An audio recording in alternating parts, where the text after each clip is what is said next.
नमस्कार। आज चैत्र कृष्ण नवमी शके 1937 सादर करीत आहोत ठाणे वार्ता। ठळक घडामोडी। 5 लाख झाडं लावण्याचा निर्धार करणाऱ्या महापालिकेच्या मुख्यालयातील काही झाडं मरणपंथाला।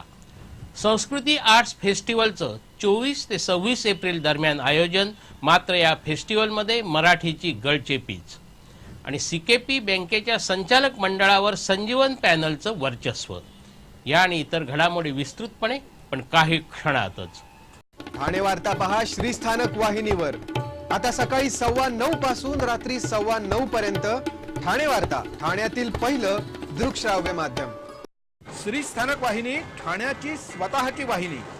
ठाण्यातील घडामोडी, कार्यक्रम, वादविवाद, अगदी गाणी, नाटक याचा आनंद घर बसल्या पहा श्रीस्थानक वाहिनी। आपल्या ठाण्याचं हक्काचं व्यासपीठ श्रीस्थानक वाहिनी। ठाणे वार्ता आता संकेतस्थळावर देखील ठाणेवार्ता.com वर क्लिक करा आणि ठाण्याच्या घडामोडी जाणून घ्या। ठाण्यातील पहिलं ऑनलाईन माध्यम ठाणेवार्ता.com। नमस्कार मंडळी, दर रविवारी पाहायला विसरू नका। नमस्कार मंडळी, आपल्या प्रश्नांचं थेट उत्तर। ठाणे वार्ता पहा श्रीस्थानक वाहिनीवर। आता सकाळी 9:15 पासून रात्री 9:15 पर्यंत ठाणे वार्ता, ठाण्यातील पहिलं दृकश्राव्य माध्यम। बहुचर्चित सीकेपी बँकेच्या संचालक पदाच्या निवडणुकीत प्रस्थापितांना धूळ चारत ग्राहक बचाव समितीच्या संजीवन पॅनलनं निर्विवाद विजय मिळवला आहे। सीकेपी बँकेच्या संचालक मंडळाच्या निवडणुकीत संजीवन पॅनलचे 3 उमेदवार यापूर्वीच बिनविरोध निवडून आले होते। काल झालेल्या मतदानात 10 जागांसाठी 26 उमेदवार एकमेकांसमोर उभे ठाकले होते। पण या निवडणुकीत बँकेच्या भागधारकांनी अर्थतज्ञ आणि बँकिंग विषयाची जाण असलेल्या संजीवन पॅनलमधील उमेदवारांना भरघोस मतांनी विजयी केलं। बँकेच्या पूर्वीच्या संचालकांनी बँकेत गैरव्यवहार केला म्हणून बँकेवर रिझर्व्ह बँकेने निर्बंध लादले आहेत। बँकेचे एकूण 42,000 ग्राहक असताना अवघ्या 2,299 म्हणजे जवळपास फक्त 5% भागधारकांनी मतदानामध्ये भाग घेतला। संजीवन पॅनलचे चिंतामणी भिंगे, अनंत भोसले, भाऊसाहेब चौधरी, श्रीधर खानोलकर, संदेश पवार, राजेंद्र फणसे, प्रकाश शिंदे, संजय ताम्हाणे, प्रभाकर वैद्य आणि संदीप ताम्हणकर हे या निवडणुकीत विजयी झाले। तर याच पॅनलच्या सावी मानकामे आणि मृणाल ठोसर तर भटक्या विमुक्त गटातून संतोष थोरात यांची बिनविरोध निवड झाली होती। या निवडणुकीत संजीवन पॅनलनं संजीवनी आणि परिवर्तन पॅनलच्या उमेदवारांचा अक्षरशः धुव्वा उडवल्याचं दिसून आलं। लोकसभेच्या अध्यक्षा सुमित्रा महाजन यांनी त्यांचा वाढदिवस आपल्या जुन्या सख्या सोबतींसोबत ठाण्यात साजरा केला। सुमित्रा महाजन यांचे नातेवाईक ठाण्यात राहतात। ठाण्यातील नौपाडा परिसरात असलेल्या नातेवाईकांच्या निवासस्थानी हा वाढदिवस साजरा करण्यात आला, तर नंतर सत्कार रेसिडेन्सीमध्ये एका छोटेखानी समारंभाचं आयोजन करण्यात आलं होतं। लोकसभेच्या अध्यक्षा सुमित्रा महाजन यांचे ठाण्यात नातेवाईक राहत असल्यामुळे त्यांचं वरचेवर ठाण्यात येणं होत असतं। लोकसभेच्या अध्यक्षपदी निवड झाल्यानंतरही त्या ठाण्यात आल्या होत्या। आता तर त्यांनी त्यांचा वाढदिवस खास नातेवाईक आणि मैत्रिणींखातर ठाण्यात साजरा केला। कोपरीतील जिजामाता ट्रस्टच्या भारतीय स्त्री जीवन विकास संस्थेच्या दोघी पदाधिकारी सुमित्रा महाजन यांच्या सुरुवातीपासूनच्या सहकारी आहेत। महाजन त्यांना आपल्या मोठ्या भगिनी मानतात। त्यांच्या आग्रहाखातर त्या वाढदिवसाच्या निमित्ताने खास ठाण्यात आल्या होत्या। सत्कार रेसिडेन्सीमध्ये झालेल्या छोटेखानी कार्यक्रमात राष्ट्रपती आणि पंतप्रधानांनी शुभेच्छा दिल्याचं सांगून लोकांच्या शुभेच्छांनी एक वेगळीच ऊर्जा मिळते असं सांगितलं। ज्येष्ठ नागरिकांनी जोपर्यंत जीवन आहे तोपर्यंत निरोगी जगून समाजासाठी काहीतरी करत राहावं असा संदेशही त्यांनी यावेळी दिला। घटनेतून सेक्युलर शब्द वगळावा या मागणीसाठी हिंदुत्ववादी संघटनांनी काल रंगो बापूजी चौकात निदर्शनं केली। यावेळी या मागणीसाठी एक स्वाक्षरी आंदोलनही करण्यात आलं। अंबरनाथमधील प्राचीन शिवमंदिरासह भारतातील अनेक प्राचीन मंदिरांची डागडुजी करणं आवश्यक आहे, पण त्याकडे दुर्लक्ष केलं जात आहे। सर्वोच्च न्यायालयाने किमान 3 वेळा समान नागरी कायदा करण्याची आवश्यकता असल्याचं म्हटलं आहे, पण त्याकडेही दुर्लक्ष होत आहे। भगवद्गीता जाळणाऱ्या कर्नाटकातील प्राध्यापक एस भगवान यांच्यावर कारवाई करावी। हिंदुत्ववादी कार्यकर्त्यांवर धर्मांधांकडून होणाऱ्या हल्ल्यांमध्ये शासनाकडून ठोस कारवाई होत नाही ती केली जावी आणि घटनेतील सेक्युलर शब्द वगळावा या मागण्यांसाठी ही निदर्शनं करण्यात आली। यावेळी मागण्यांच्या समर्थनार्थ स्वाक्षऱ्याही गोळा करण्यात आल्या। केंद्रात कृषीसाठी स्वतंत्र बजेट आणि शेतीला उद्योगाचा दर्जा कसा मिळेल यासाठी पंतप्रधानांकडे पाठपुरावा करणार असल्याचं प्रतिपादन रिपब्लिकन पक्षाचे अध्यक्ष रामदास आठवले यांनी केलं. ठाणे आणि पालघर जिल्ह्यातील शेतकऱ्यांसाठी एनकेटी महाविद्यालयात आयोजित करण्यात आलेल्या राज्य आंबा उत्पादक संघाच्या कोकण विभागीय कृषी फलोद्यान परिषदेचं उद्घाटन आठवले यांच्या हस्ते झालं. त्यावेळी ते बोलत होते. या परिषदेत शेतकऱ्यांसाठी कृषी अवजार, बी बियाणं आणि खतांचे स्टॉल्स देखील ठेवण्यात आले होते.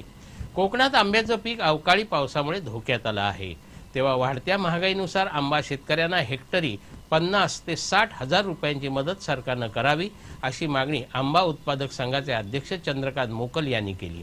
तर राज्यातील शेतीला उद्योगाचा दर्जा द्यावा आणि कृषीसाठी स्वतंत्र बजेट असावं यासाठी केंद्र सरकारच्या माध्यमातून प्रयत्न करणार असून राज्यातील सावकारांच्या माध्यमातून येणारं कर्ज माफ व्हावं यासाठी पंतप्रधानांकडे साकडं घालणार असल्याचंही रामदास आठवले यांनी सांगितलं. ठाणे वार्ता पहा श्रीस्थानक वाहिनीवर. आता सकाळी 9:15 पासून रात्री 9:15 पर्यंत ठाणे वार्ता, ठाण्यातील पहिलं दृकश्राव्य माध्यम.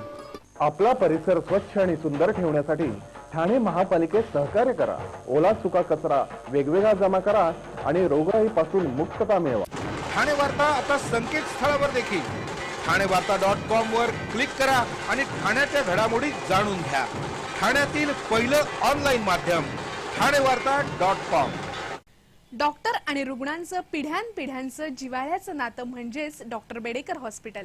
आता अत्याधुनिक सोयी सुविधा आणि तंत्रज्ञान युक्त वंध्यत्व निवारण केंद्रात IVF आणि टेस्ट ट्यूब बेबीचीही सुविधा.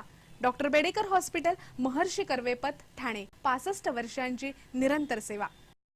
जयपुरी ज्वेलरी एक्झिबिशन कम सेल, 50% बचत. American diamond sets, mangalsutra, fancy bracelet, fancy earring top, radium आणि गोल्ड प्लेटेड बांगड्या आणि अन्य ज्वेलरी फक्त जयपुरी ज्वेलरी एक्झिबिशन मध्ये, अशोका बेसमेंट जवळ, गोखले रोड, नौपाडा, ठाणे पश्चिम.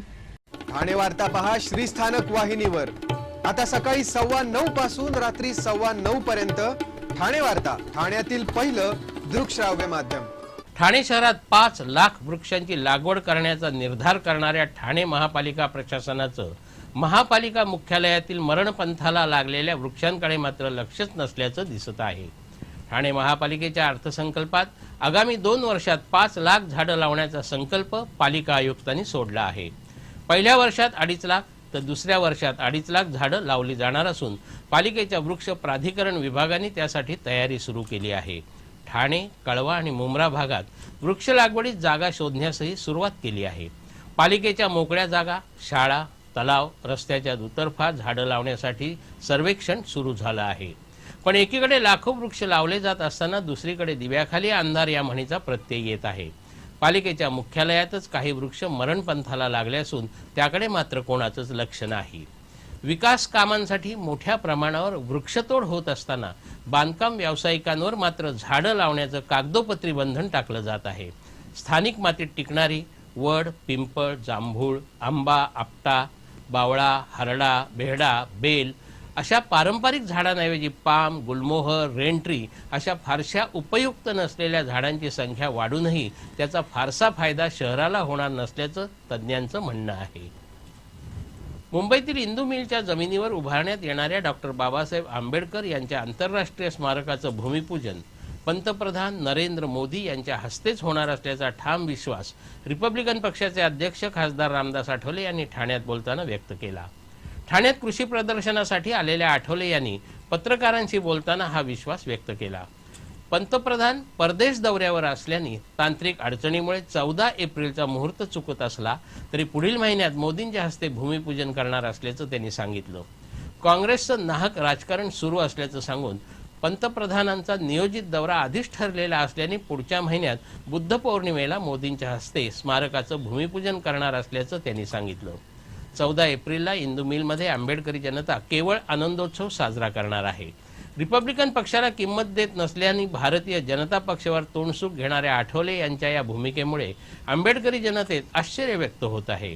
दरम्यान कोकणातील जैतापूर अणुऊर्जा प्रकल्पाला मोदी आणि फडणवीस यांनी हिरवा कंदील दिल्याने हा प्रकल्प मार्गी लागण्याची चिन्ह आहेत. यावरून एकीकडे शिवसेना नाराज असताना रिपब्लिकन पक्षानेही आपला विरोध दर्शवला आहे. या प्रकल्पाला आपण प्रखर विरोध करणार असल्याचंही रामदास आठवले यांनी स्पष्ट केलं. ठाण्यामध्ये 24 ते 26 एप्रिल दरम्यान संस्कृती आर्ट्स फेस्टिवलचं आयोजन करण्यात आलं असून या फेस्टिवलमध्ये संगीत, नृत्य आणि कला यांचा आविष्कार ठाणेकरांना पाहायला मिळणार आहे. एका पत्रकार परिषदेत ही माहिती देण्यात आली. गेल्या वर्षीपासून ठाण्यात उपवन फेस्टिवल सुरू करण्यात आला होता, मात्र पहिल्या वर्षानंतरच आयोजकांमध्ये झालेल्या वादामुळे हा महोत्सव बंद पडला. आता हा महोत्सव संस्कृती आर्ट्स फेस्टिवलच्या नावाने पुन्हा सुरू करण्यात आला आहे. या महोत्सवामध्ये 200 स्टॉल्स असून विविध कलांसाठी 6 व्यासपीठं उभारण्यात आली आहेत. या व्यासपीठांवर विविध प्रकारचे 100 कला प्रकार 600 कलाकार सादर करणार आहेत. याबरोबरच या फेस्टिवलमध्ये विंटेज कारचं प्रदर्शन होणार असून दुर्मिळ अशा 69 गाड्या ठाणेकरांना पाहता येणार आहेत. याबरोबरच सुपर बाईकचंही प्रदर्शन आयोजित केलं जाणार असून यामध्ये हार्ले डेव्हिडसनची 20 मॉडेल्स प्रदर्शित केली जाणार आहेत. संस्कृती युवा प्रतिष्ठानतर्फे दरवर्षी शिवगौरव पुरस्कार आयोजित केला जातो. या पुरस्काराबरोबरच हा संस्कृती आर्ट्स फेस्टिवल आयोजित केल्याचं या फेस्टिवलचे आयोजक आमदार प्रताप सरनाईक यांनी सांगितलं. या फेस्टिवलमध्ये गायक शंकर महादेवन, ग्रॅमी विजेते डॉक्टर विश्वमोहन भट, भजन सम्राट अनुप जलोटा, राहुल देशपांडे असे दिग्गज कलाकार तसंच लोकप्रिय इंडियन ओशन ब्रँड आणि अनेक राष्ट्रीय आंतरराष्ट्रीय कलाकारांबरोबर स्थानिक कलाकारही आपली कला सादर करणार आहेत. सांस्कृतिक आणि आदिवासी कार्निवल हे या महोत्सवाचं एक वैशिष्ट्य असून यंदा प्रथमच कानसेनांबरोबरच विविध जाती धर्मातील खाद्यपदार्थ सादर केले जाणार असून खवय्यांना ती एक मेजवानीच असणार आहे. या फेस्टिवलसाठी राज्याच्या सांस्कृतिक आणि पर्यटन विभागानं निधी दिला असून जिल्ह्यातील सर्व आमदारांनी आपल्या आमदार निधीतून निधी देण्याचं आश्वासन दिल्याचं आमदार प्रताप सरनाईक यांनी सांगितलं. संस्कृती आर्ट्स फेस्टिवल हा कलेचा महोत्सव असून यामध्ये कोणतंही राजकारण नसल्याचा दावा आमदार प्रताप सरनाईक यांनी यावेळी केला. शिवसेनेचे ठाणे आणि ठाण्याची शिवसेना असं ब्रीद मिरवणाऱ्या शिवसेनेचे आमदार आयोजक असणाऱ्या फेस्टिवलमध्ये मात्र मराठीला फारशी किंमत नसल्याचंच दिसून आलं. आयोजकांतर्फे बहुतेक सर्वांनी सर्व माहिती आपण इंग्लंडमध्ये बोलत असल्याप्रमाणे इंग्रजीतून दिली. फक्त प्रताप सरनाईक यांनीच या पत्रकार परिषदेत मराठीतून भाष्य केलं.